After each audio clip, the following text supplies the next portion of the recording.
नमस्कार दोस्तों। आज की हमारी कहानी है बहू की सेवा कौन करता है। रजनी बिस्तर पर लेटी हुई थी।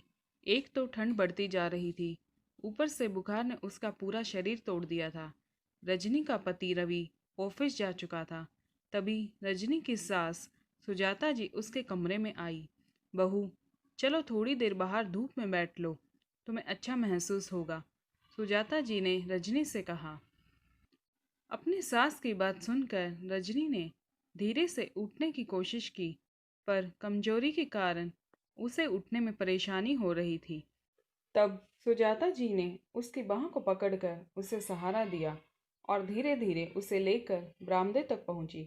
रजनी को कुर्सी पर बिठाकर सुजाता जी रसोई में गई और उसके लिए चाय और रजनी के मनपसंद नमकीन बिस्किट लेकर आई। रजनी के कमजोर चेहरे पर एक मुस्कुराहट खिल उठी। वह चाय पीने लगी। सुजाता जी ने कहा, मैं तेरे लिए गर्मा गर्म नाश्ता बनाकर लाती हूँ। सुजाता जी वापस लौटने लगी तो उन्होंने देखा कि उनकी पड़ोसन अपने बरामदे पर खड़ी होकर उन दोनों पर नज़र गड़ाए हुए थी। पड़ोसन को देखकर सुजाता जी मुस्कुराने लगी तो बदले में पड़ोसन भी मुस्कुराने लगी। थोड़ी देर बाद सुजाता जी नाश्ता बनाकर रजनी को फिर से सहारा देकर अंदर ले गई। दोनों सास बहू ने साथ में नाश्ता किया। सुजाता जी ने रजनी को दवाई खिलाकर आराम करने को कहा और खुद कपड़े धोकर बाहर कपड़े सुखाने के लिए गई।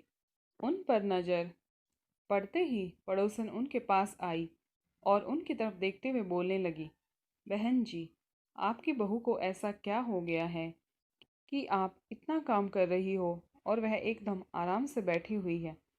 अरे नहीं नहीं, मेरी बहू की तबीयत खराब है, इसलिए मैं उसकी देखभाल कर रही हूँ।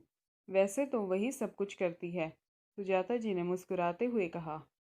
अच्छा अच्छा, बहू की तबीयत खराब है। मैं तो ऐसा पहली बार देख रही हूँ कि कोई सास बहू के लिए इतना कर रही है, वरना बहू की सेवा कौन करता है, पड़ोसन ने कहा।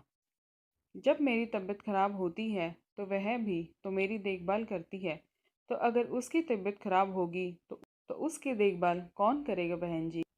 वह हमारे परिवार को अपनाने के लिए अपना मायका छोड़कर हमारे लिए सब कुछ कर रही है, तो उसकी देखभाल की जिम्मेदारी भी तो हमारी ही है, सुजाता जी ने आगे कहा। हाँ, आपकी बात भी ठीक है, लेकिन हमारे समय में तो कितनी भी तबीयत खराब होती थी, सास मदद नहीं करती थी, सब हमें ही करना पड़ता था, पड़ोसन ने अपना समय याद करते हुए कहा। हाँ तो क्या हुआ, उस समय अगर किसी ने बहू के बारे में नहीं सोचा तो क्या हुआ, हम तो अच्छी सास बनकर अपनी बहू के बारे में सोच सकते हैं ना, सुजाता जी ने मुस्कुराते हुए कहा। हाँ बहन जी, आप बिल्कुल सही कह रही हो, हम ही तो रिश्तों की नई परिभाषा बनाएंगे, पड़ोसन ने सहमति से सिर हिलाते हुए कहा।